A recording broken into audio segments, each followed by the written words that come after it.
Hello friends, ഇന്നത്തെ എപ്പിസോഡിൽ അർച്ചനയുടെ റൂമിന് മുന്നിലേക്ക് സന്ദീപ് എത്തുന്നു. കുഞ്ഞിനെ വാക്സിന് കൊണ്ടുപോകുന്നതിന് ഒപ്പം അർച്ചനയെ കൂടി വിളിക്കാനായുള്ള സന്ദീപിന്റെ തീരുമാനത്തെ എതിർത്ത ആതിര അർച്ചനയുടെ അരികിലേക്ക് പോയ സന്ദീപിന് പിന്നാലെ അർച്ചനയുടെ റൂമിന് വാതിക്കലേക്കും ആതിരയും എത്തി. ഈ സമയം ഡോർ തുറന്ന അർച്ചന സന്ദീപിനോട് കാര്യം അന്വേഷിച്ചതും സന്ദീപ് പറഞ്ഞു, എടുത്തി നാളെയാണ് കുഞ്ഞിന്റെ ഫസ്റ്റ് വാക്സിൻ എടുക്കുന്ന ദിവസം. നാളെ ഏടത്തി കൂടി കുഞ്ഞിന്റെ കൂടെ വരണം. ആതിരയ്ക്ക് തനിച്ച് കുഞ്ഞിനെ മാനേജ് ചെയ്യാൻ കഴിഞ്ഞെന്ന് വരില്ല. അത് കേട്ടതും അർച്ചന ഒന്നും മിണ്ടാതെ നിൽക്കുമ്പോൾ സന്ദീപ് ചോദിച്ചു, ഏട്ടത്തിക്ക് നാളെ എന്തെങ്കിലും തിരക്കുണ്ടോ, എന്തെങ്കിലും അസൗകര്യമുണ്ടോ എന്ന് ചോദിച്ചപ്പോൾ അർച്ചന ഒന്നും മിണ്ടാതെ പിന്നാലെ എത്തിയ ആതിരയെ നോക്കി. ആതിരയെ കണ്ടതും സന്ദീപ് പറഞ്ഞു, ഏടത്തി മറ്റാരുടെയും വാക്കുകളോ എതിർപ്പുകളോ ഒന്നും ശ്രദ്ധിക്കേണ്ടതില്ല.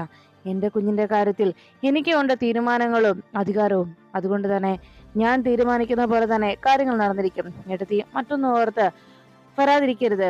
ഏട്ടത്തിക്ക് അസൗകര്യം എന്തെങ്കിലും ഉണ്ടെങ്കിൽ ഇപ്പോൾ പറയാമെന്ന് സന്ദീപ് അറിയിച്ചതും അർച്ചന പറഞ്ഞു, ഇല്ല, ഞാൻ വരാം സന്ദീപേ എന്ന അർച്ചനയുടെ വാക്ക് കേട്ടതും ആതിര ആകെ ദേഷ്യത്തിലാവുന്നു.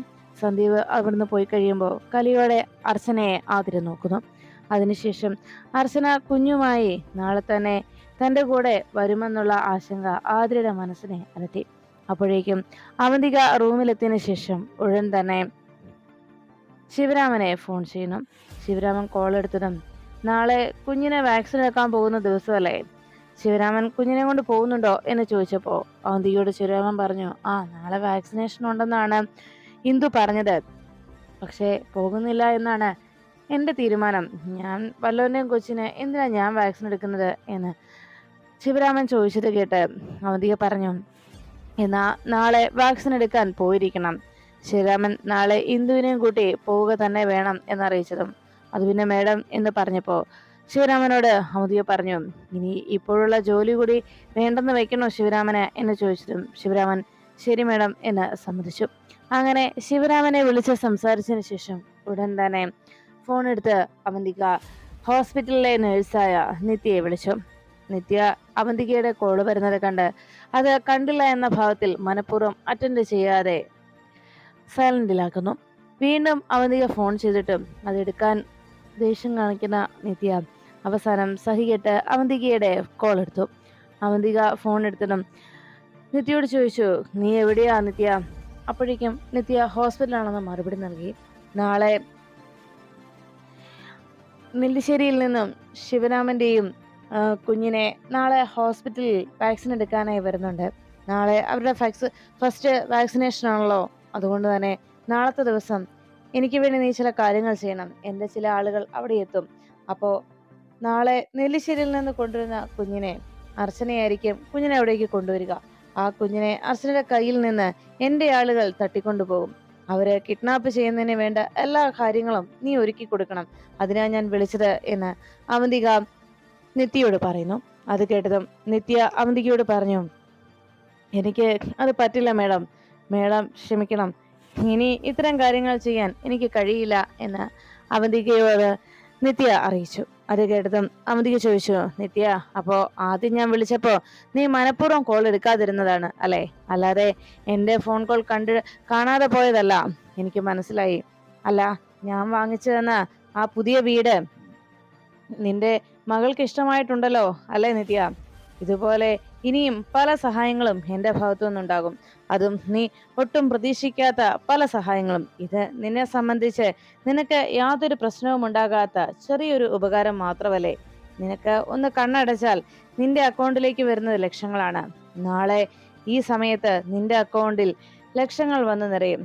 എന്താ അത് നിനക്ക് വേണ്ടെന്നുണ്ടോ എന്ന് ചോദിച്ചിട്ടും നിത്യ ചോദിച്ചു, അല്ല മേഡം, മേഡത്തിന്റെ ആളുകൾ എന്നെ എങ്ങനെയാ തിരിച്ചറിയുന്നത്?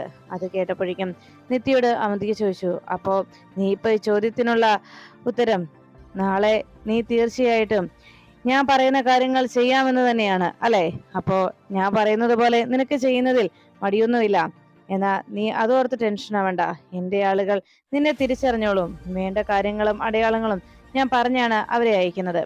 അപ്പോ അവരെത്തുമ്പോ വേണ്ടതുപോലെ നീ കാര്യങ്ങൾ കൈകാര്യം ചെയ്താൽ മാത്രം മതിയെന്ന് നിത്യയോട് അവന്തിക നിർദ്ദേശം നൽകുന്നു.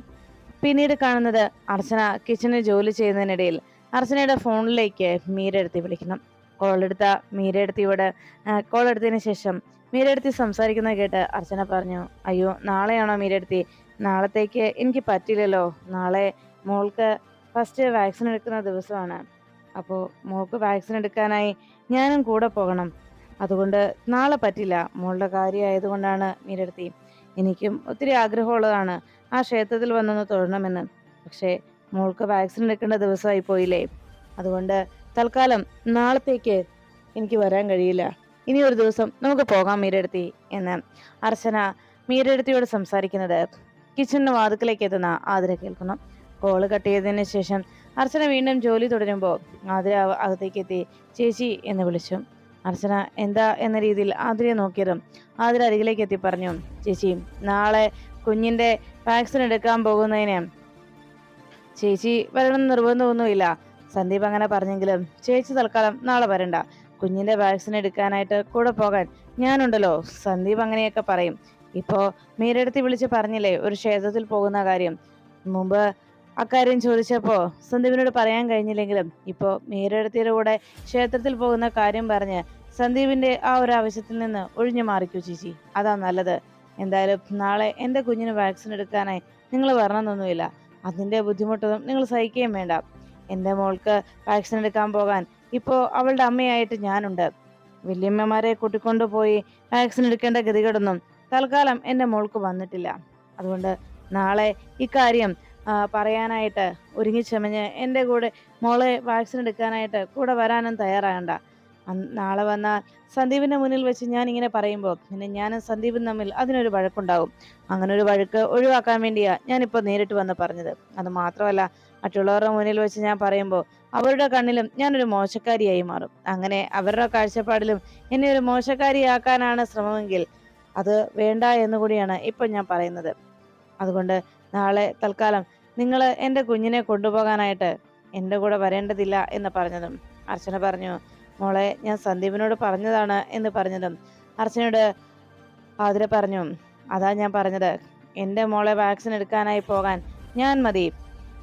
നാളത്തെ യാത്രയ്ക്ക് തയ്യാറെടുത്ത് വരേണ്ടതില്ല. നാളെ മറ്റെന്തെങ്കിലും അസൗകര്യം സന്ദീപിനോട് പറഞ്ഞാൽ മതി എന്ന് പറഞ്ഞ് ആതിര ദേഷ്യപ്പെട്ടുകൊണ്ട് അവിടെ നിന്ന് പോകുന്നു.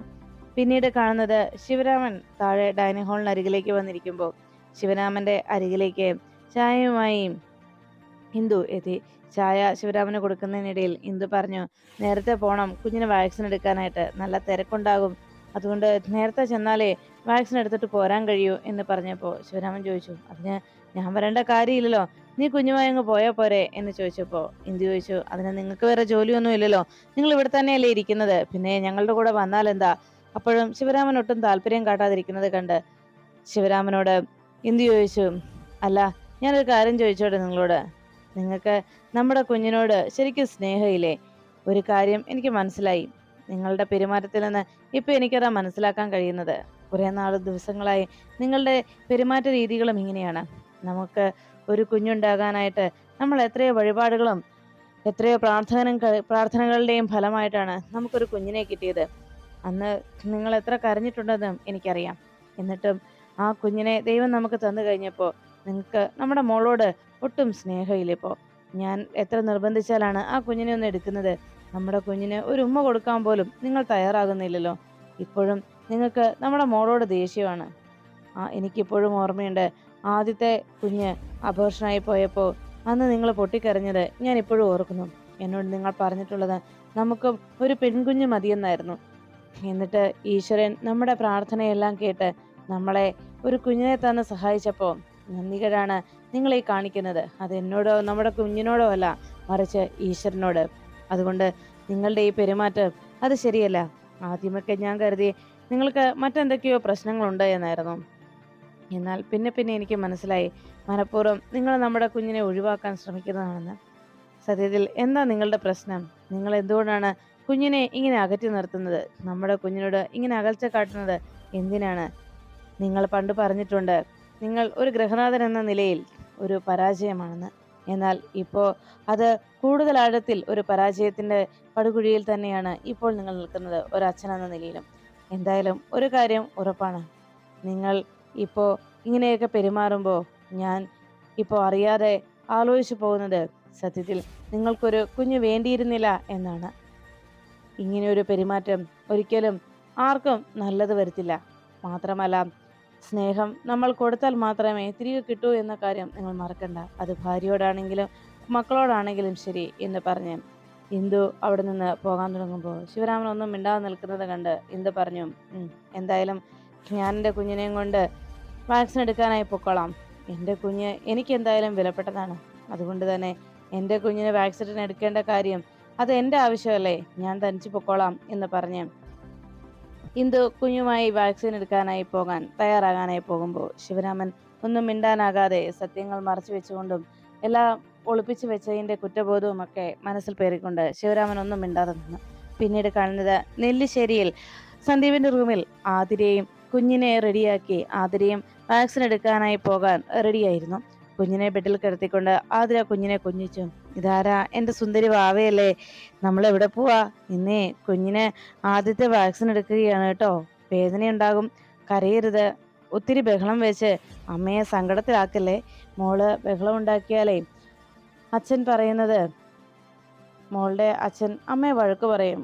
ഒത്തിരി വഴക്കുണ്ടാക്കിയ വല്യമ്മ കൂടെ കൂട്ടാത്തതിൻ്റെ പേരിൽ സന്ദീപ് എന്നോട് ദേഷ്യപ്പെടും. അതുകൊണ്ട് മോള് വഴക്കൊന്നും ഉണ്ടാക്കല്ലേ. പിന്നെ വല്യമ്മേ, എൻ്റെ പൊന്നുമോളങ്ങ് മറന്നു കളഞ്ഞേക്ക്. ഇനി എന്തിനും ഏതിനും ഈ അമ്മയുണ്ട് മോക്ക് എന്നെല്ലാം ആതിര കുഞ്ഞിനോട് സംസാരിച്ചു. ആതിര അങ്ങനെ പറഞ്ഞുകൊണ്ടിരിക്കുമ്പോൾ അപ്പുറത്ത് അർച്ചന റൂമിൽ ആകെ വിഷമിച്ചിരിക്കുകയാണ്. അർച്ചനയുടെ മനസ്സിൽ അപ്പോഴും കഴിഞ്ഞ രാത്രിയിൽ കിച്ചണിലെത്തി ആതിര തന്നോട് പറഞ്ഞ കാര്യങ്ങളായിരുന്നു. അതെല്ലാം ഓർത്ത് ആകെ വിഷമിച്ച് അർച്ചന അങ്ങനെ ഇരിക്കുമ്പോൾ വാഷ്റൂമിലായിരുന്ന ശശി പുറത്തിറങ്ങിയതിന് ശേഷം അർച്ചന ആ വിഷമത്തോടെ എന്തൊക്കെയോ ആലോചിച്ച് ബെഡിലിരിക്കുന്നത് കണ്ട് അരികിലേക്ക് എത്തി ചോദിച്ചു, അല്ല താനെന്താടെ ഇങ്ങനെ ഇരിക്കുന്നത്, പോകണ്ടേ, റെഡിയാവണ്ടേ? ഇന്നലെ പറഞ്ഞതല്ലേ കുഞ്ഞിനെ വാക്സിൻ എടുക്കാനായി ഇന്ന് പോകുമെന്ന്, എന്നിട്ട് ഇത്രയും നേരമായിട്ടും താനെന്താ റെഡിയാവാത്തത്? എത്ര നേരമായി? അല്ല, ഇന്നലെ ഞാൻ ഓഫീസിൽ നിന്ന് വന്നപ്പോൾ തന്നെ കുഞ്ഞിനെ വാക്സിൻ എടുക്കാനായി പോകുന്ന വിശേഷം പറച്ചിലായിരുന്നല്ലോ, എന്നിട്ട് എന്താ താനൊന്നും റെഡിയാവാത്തത് എന്ന് ചോദിച്ചപ്പോൾ അർച്ചന വേഗം എഴുന്നേറ്റിട്ട് സച്ചിയോട് പറഞ്ഞു, സച്ചിയേട്ടൻ ഓഫീസിൽ പോകാനായി റെഡിയാവ്, ഞാൻ ഭക്ഷണം എടുത്തു വെക്കാം എന്ന് പറഞ്ഞ് അർച്ചന പോകാൻ തുടങ്ങുമ്പോൾ സച്ചി ചോദിച്ചു, എന്താടോ, എന്താ പറ്റിയത്, താൻ വാക്സിൻ എടുക്കാനായി പോകുന്നില്ലേ എന്ന് ചോദിച്ചപ്പോൾ അർച്ചന പറഞ്ഞു, വാക്സിൻ എടുക്കാൻ പോകാനും കൊണ്ടുവരാനും ഒക്കെ കുഞ്ഞിൻ്റെ അച്ഛനും അമ്മയൊക്കെ ഉണ്ടല്ലോ എന്ന് പറഞ്ഞ് ഞാൻ ചായ എടുക്കാമെന്ന് പറഞ്ഞ് അർച്ചന പുറത്തേക്ക് പോകാൻ തുടങ്ങുമ്പോൾ സച്ചി വിളിച്ചു, അർച്ചന ഒന്ന് നിന്നേ.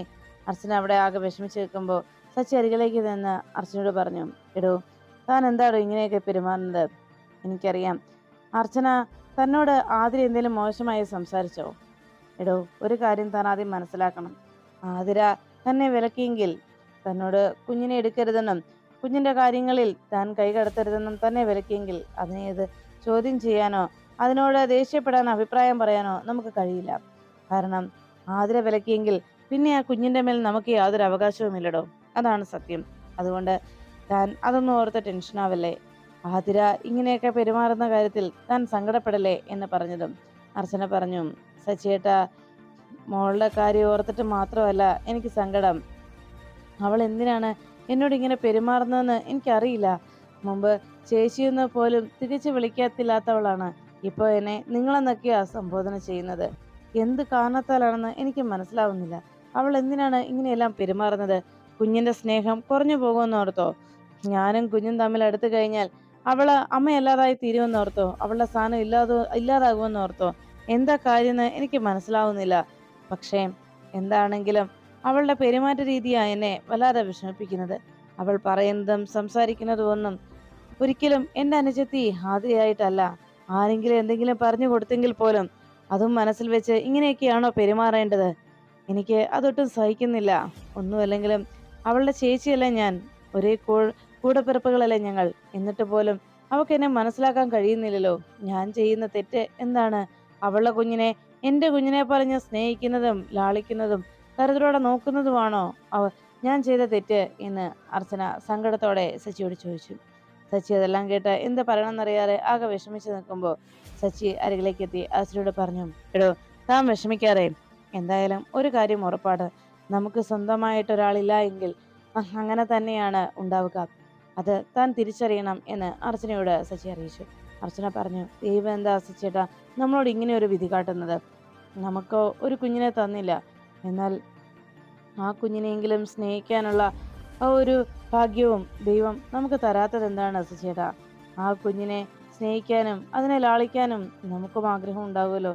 എന്നിട്ടും അതിനുള്ള ഒരു അഭാഗ്യം ഈശ്വരൻ തരുന്നില്ലല്ലോ. അതും വിലക്കുന്നത് എന്തുകൊണ്ടാണ് എന്ന് അർച്ചന വിഷമത്തോടെ സച്ചിയോട് ചോദിക്കുമ്പോൾ അർച്ചനയുടെ കണ്ണ് നിറഞ്ഞത് കണ്ട് സച്ചി പറഞ്ഞു, എടോ, താൻ വിഷമിക്കാതെ. തൻ്റെ ഈ കണ്ണുനീര് ഈശ്വരൻ കാണുന്നുണ്ട്. അതുകൊണ്ട് താൻ സങ്കടപ്പെടാതെ. നമുക്കും സ്വന്തമായിട്ട് ഒരു കുഞ്ഞു വരും. അത് മതി. അപ്പോ ആ കുഞ്ഞുണ്ടായി കഴിയുമ്പോൾ അതിനെ ആരും അവകാശം പറയാനോ വിലക്കാനോ വരില്ലല്ലോ. താൻ സമാധാനപ്പെടും. എല്ലാത്തിനും ഈശ്വരൻ ഒരു പരിഹാരം നമുക്കുണ്ടാക്കി തരും. താൻ സമാധാനത്തോടെ ഇരിക്കെ.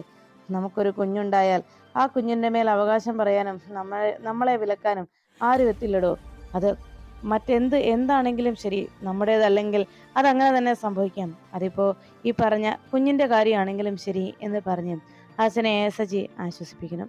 പിന്നീട് കാണുന്നത് കിച്ചണിലെത്തിയ അവന്തിക പാല് ഒരു ഗ്ലാസ്സിലേക്ക് പകർത്തിയെടുത്തതിന് ശേഷം അതിനുള്ളിലേക്ക് ചില ഉറങ്ങുന്നതിന് വേണ്ടിയുള്ള മെഡിസിൻസ് ഇടുന്നു. അങ്ങനെ ആ മെഡിസിൻ അതിൽ കലർത്തി വേഗം അത് കലക്കിക്കൊണ്ടിരിക്കുന്ന നേരത്ത് അവിടേക്ക് അർച്ചന എത്തിയത്. അർച്ചന വരുന്നത് കണ്ട് അവന്തിക വേഗം അത് മറ്റാരും കാണാതിരിക്കാനും അർച്ചന ശ്രദ്ധിക്കാതിരിക്കാനുമായിട്ട് ആ പാലിന് മുന്നിൽ മറിഞ്ഞു നിന്നുകൊണ്ട് അവന്തിക അങ്ങനെ നിൽക്കുമ്പോൾ അർച്ചന കിച്ചണിലെത്തി വേഗം സച്ചിക്കുള്ള ചായ ആ ഗ്ലാസ്സിലേക്ക് ഊറ്റിയെടുത്തു. എന്നിട്ട് ചായയുമായി അർച്ചന അവിടെ നിന്ന് പോകുന്നത് അവന്തിക നോക്കിയിരുന്നു. അർച്ചന പോയെന്ന് ഉറപ്പായതോടെ അവന്തിക ആ ഒരു ഗ്ലാസ് പാല് കയ്യിലേക്ക് എടുത്ത് ആ പാലിലേക്ക് നോക്കി പുഞ്ചിരിയോടെ നിന്നു. അതിനുശേഷം ആതിര കുഞ്ഞുമായി പോകാനായി റെഡിയാകുമ്പോൾ ആതിരയുടെ റൂമിലേക്ക് ആ പാലുമായിട്ട് അവന്തിക എത്തി. പാല് കൊണ്ടുവന്ന് ആതിരയ്ക്ക് നൽകിയിട്ട് പറഞ്ഞു, ദാ മോളെ, ഇത് കുടിക്കേ. ഉടനെ ആതിര അത് വാങ്ങിച്ച് നേരെ ആ ടേബിളിലേക്ക് വെച്ചതും അവന്തിക പറഞ്ഞു, അയ്യോ മോളെ, അത് കുടിച്ചിട്ട് പോവും. ചൂടോടെ കുടിക്കണം, എന്നാലേ അതിന്റെ ഗുണം കിട്ടൂ. അത് കേട്ടതും ആതിര പറഞ്ഞു, കുടിച്ചോളാ ഏട്ടത്തി. അപ്പോഴേക്കും അവന്തിക ആതിരയോട് പറഞ്ഞു, അതെ, കുടിക്കാൻ മറക്കല്ലേ. കുഞ്ഞിന് പാല് കൊടുക്കേണ്ടതാണ്. പിന്നെ നിനക്കും ക്ഷീണം ഉണ്ടാകും. എത്ര നേരം പോയി നിൽക്കണം എന്നറിയില്ലല്ലോ. അതുകൊണ്ട് ഈ പാല് കുടിച്ചിട്ടേ പോകാവൂ എന്ന് പറഞ്ഞതും ശരി ഏട്ടത്തി എന്ന് ആതിര സമ്മതിച്ചു. ഉടനെ തന്നെ അവന്തിക എന്നാ ശരിയെന്ന് പറഞ്ഞ് പോകാൻ തുടങ്ങുമ്പോൾ ആതിര അവന്തികയെ വിളിച്ചു, ഏട്ടത്തി താങ്ക്സ്. അത് കേട്ടതും അവന്തിക പറഞ്ഞു, ആര് എന്തിന് ഒപ്പം നിൽക്കുന്നു, ആര് അകന്നു നിൽക്കുന്നു, ആരാണ് നമുക്ക് നല്ലത് ചെയ്യുന്നതെന്നും ആരാണ് ദോഷം ചെയ്യുന്നതെന്നും നമ്മൾ തിരിച്ചറിയാൻ വൈകിയാലും അത് തിരിച്ചറിഞ്ഞതിന് ശേഷം വീണ്ടും തെറ്റുകൾ ആവർത്തിക്കരുതെന്നേ ഉള്ളൂ. എന്തായാലും ഇനി മുതൽ അർച്ചനയുടെ സ്ഥാനത്ത് ഈ ഏട്ടത്തി ഉണ്ടാകും എന്ന് പറഞ്ഞ് അവന്തിക ആതിരയെ സപ്പോർട്ട് ചെയ്യുമെന്ന് സംസാരിച്ചിട്ട് റൂമിൽ നിന്ന് ഇറങ്ങുമ്പോൾ ആതിര അവന്തികയുടെ സ്വഭാവങ്ങളെല്ലാം മറന്ന് അവന്തിക തന്നെ അനുകൂലിച്ചുകൊണ്ട് അല്ലെങ്കിൽ തന്നെ സഹായിക്കാനാണ് ഇതെല്ലാം ചെയ്യുന്നത് എന്ന തെറ്റിദ്ധാരണയിൽ പുഞ്ചിരിയോടെ ആതിര നിൽക്കുമ്പോൾ റൂമിന് വെളിയിലിറങ്ങിയ അവന്തിക മനസ്സിൽ വലിയൊരു പുഞ്ചിരിയോടെ തൻ്റെ ലക്ഷ്യത്തിലേക്ക് എത്താനുള്ള നീക്കങ്ങൾ ആരംഭിച്ചു തുടങ്ങിയെന്ന അഹങ്കാരത്തിൽ പുഞ്ചിരിച്ച് റൂമിൽ നിന്നിറങ്ങി. അല്പസമയത്തിനുള്ളിൽ അവിടേക്ക് സന്ദീപ് എത്തി. ആതിര കുഞ്ഞിനെ കൊഞ്ചിച്ചുകൊണ്ടിരിക്കുമ്പോൾ അരികിലേക്ക് എത്തിയ സന്ദീപ് പറഞ്ഞു, ആ ആതിരെ, റെഡിയായില്ലേ? നമുക്ക് ഇറങ്ങാം, ഇപ്പൊ തന്നെ സമയം വൈകി എന്ന് പറഞ്ഞതും ആതിര പറഞ്ഞു, സന്ദീപേ, ദാ കുഞ്ഞിന്റെ ആ ഫയൽസ് ഒന്ന് കബോർഡിൽ നിന്ന് എടുത്തേ എന്ന് പറഞ്ഞു. സന്ദീപ് ഫയൽ എടുക്കാനായി കബോർഡ് തുറന്ന് ഫയൽ കയ്യിലെടുത്ത് അത് ചെക്ക് ചെയ്തുകൊണ്ടിരിക്കുമ്പോൾ അവന്തിക കൊണ്ടുവന്ന് കൊടുത്ത ആ പാല് ആതിരയെടുത്ത് കുടിക്കുന്നു. അങ്ങനെ ആതിര കുടിച്ചതിന് ശേഷം സന്ദീപ് പറഞ്ഞു, എന്നാ ശരി, നമുക്ക് ഇറങ്ങാം എന്ന് പറഞ്ഞ് ഫയലുമായി കുഞ്ഞിന്റെയും ആതിരയുടെയും അരികിലേക്ക് എത്തി. സന്ദീപ് ഫയൽ നോക്കുന്നതിനിടയിൽ ആതിര കുഞ്ഞിനെ കയ്യിലെടുത്തിട്ട്, വാ നമുക്ക് പോകാൻ പാവേ എന്ന് പറഞ്ഞ് കുഞ്ഞിനെ കയ്യിലേക്ക് എടുത്തതും പെട്ടെന്ന് ആതിരയ്ക്ക് വല്ലാത്ത തളർച്ച തോന്നി. ആതിര പറഞ്ഞു, സന്ദീപേ, ഒന്ന് വന്നേ, ദാ കുഞ്ഞിനെ പിടിച്ചേ എന്ന് പറഞ്ഞു. എന്താ കാര്യം എന്നറിയാതെ സന്ദീപ് ആകെ ടെൻഷനിലായി. എന്താ ആതിരെ, എന്തു പറ്റിയെന്ന് പറഞ്ഞ് വേഗം ആതിരയുടെ കയ്യിൽ നിന്ന് കുഞ്ഞിനെ വാങ്ങിച്ച് സന്ദീപ് കാര്യം അന്വേഷിച്ചു. ആതിര വേഗം ബെഡിലേക്ക് ഇരുന്നതും സന്ദീപിനോട് പറഞ്ഞു, എനിക്ക് തല ചുറ്റുന്നത് പോലെ എന്ന് പറഞ്ഞ്, തല ചുറ്റുന്നതോ, എന്തു പറ്റി എന്ന് ആതിരയുടെ സന്ദീപ് അന്വേഷിച്ചിട്ടും ആതിര ബോധം കെട്ട് ആ ബെഡിലേക്ക് വീണു. ഉടനെ സന്ദീപ് ആതിരെ എന്ന് കുറെ തവണ വിളിച്ചിട്ടും ആതിര ബോധരഹിതയായി കിടക്കുന്നത് കണ്ട് ഭയത്തോടെ സന്ദീപ് ഏട്ടത്തി ഏട്ടത്തി എന്ന് ഉറക്കെ വിളിക്കുന്നു. ആ വിളി കേട്ട് അർച്ചന വേഗം ഓടിയെത്തുമ്പോഴേക്കും സന്ദീപ് കുഞ്ഞിനെ ബെഡിലേക്ക് വെച്ച് ആതിരയെ വിളിച്ചുണർത്താനായി ശ്രമിച്ചു. അർച്ചന അപ്പോഴേക്കും അവിടേക്ക് എത്തി. എന്താ സന്ദീപ് എന്ന് ചോദിക്കുമ്പോൾ ആതിര ബോധം കെട്ട് കിടക്കുന്ന കാഴ്ച കണ്ട് രണ്ടുപേരും ടെൻഷനിലാവുന്നു. പിന്നീട് ഹോസ്പിറ്റലിലേക്ക് കുഞ്ഞുമായി സന്ദീപും അർച്ചനയും പോകുന്നു. അതേസമയം വാക്സിൻ എടുക്കുന്നതിന് വേണ്ടി ശിവരാമനും ഇന്ദുവും കുഞ്ഞുമായി ഹോസ്പിറ്റലിലെത്തി. ഈ സമയത്ത് അവന്തിക ഏർപ്പാട് ചെയ്ത ആ കിഡ്നാപ്പേഴ്സ് അവിടെ ഹോസ്പിറ്റലിലേക്ക് എത്തുന്നു. നിത്യ അയാളെ കണ്ടതും നിത്യ വേണ്ട നിർദ്ദേശങ്ങൾ അയാൾക്ക് നൽകി. അതെ, കൃത്യമായി തന്നെ ഞാൻ കുഞ്ഞിനെ കയ്യിൽ കിട്ടിയ ആ നിമിഷം തന്നെ വിവരം അറിയിക്കാം. ആർക്കും ഒരു സംശയം തോന്നാത്തക്ക രീതിയിൽ വേണം കാര്യങ്ങൾ ചെയ്യാൻ എന്ന് നിത്യ അയാള് മറ്റാരും കേൾക്കാതെ അയാളോട് പറയുന്നു. പിന്നീട് നിത്യ കുഞ്ഞിനെ മാറ്റിവെച്ച സമയത്ത് അവിടെ ആ കിഡ്നാപ്പർ വന്ന് കയറിയതും ശിവരാമന്റെയും സന്ദീപിന്റെയും കുഞ്ഞിനെ അവിടെ കിടത്തിയിരുന്നതിനാൽ അതിൽ ഏത് കുഞ്ഞാണെന്നുള്ള കൺഫ്യൂഷനിൽ അങ്ങനെ നിൽക്കുന്ന നേരത്ത് ഒരു കുഞ്ഞിനെ കയ്യിലെടുത്ത് ആ കിഡ്നാപ്പർ നോക്കുമ്പോഴാണ് അവിടേക്ക് മറ്റൊരു നേഴ്സ് എത്തിയത്. ആ നേഴ്സ് കുഞ്ഞിനെ മറ്റാരോ കൈക്കലാക്കിയെന്ന് കണ്ടതോടെ ബഹളം വെച്ചു. അവരുടെ ബഹളം വിളി കേട്ട് ആ കിഡ്നാപ്പർ കയ്യിൽ കിട്ടിയ കുഞ്ഞുമായി അവിടെ നിന്ന് കടന്നു കളയുന്നു. ഈ സമയത്ത് കുഞ്ഞിനെ അവിടെ എത്തിച്ചതിന് ശേഷം അതാരുടെ കുഞ്ഞിനെ കൊണ്ടുപോയെന്നറിയാത്ത ടെൻഷനിൽ നേഴ്സ് ആശങ്കയോടെ ഓടിയെത്തി വിവരം പറഞ്ഞതും ശിവരാമകൃഷ്ണനും സന്ദീപുമെല്ലാം വേഗം അകത്തേക്ക് ഓടിയെത്തി. അവിടെ ശിവരാമകൃഷ്ണന്റെ കുഞ്ഞിനെ കിടത്തിയ സ്ഥലത്ത് കുഞ്ഞിനെ കാണാതായതോടെ ശിവരാമനും ഇന്ദുവും ടെൻഷനിലാവുന്നു. അവരുടെ കുഞ്ഞിനെ കണ്ടില്ല എന്ന് ആശങ്കപ്പെടുമ്പോൾ അർച്ചന അവിടേക്ക് എത്തി. എന്തു പറ്റിയെന്ന് അന്വേഷിച്ചിട്ടും ഇന്ദു സങ്കടത്തോടെ അർച്ചനയോട് കാര്യം പറയുന്നു. അർച്ചന എൻ്റെ മോള് എനിക്ക് വേണമെന്ന് സങ്കടപ്പെട്ടുകൊണ്ട് ഇന്ദു പറയുമ്പോൾ അർച്ചന ഇന്ദുവിനെ ആശ്വസിപ്പിക്കുന്നു.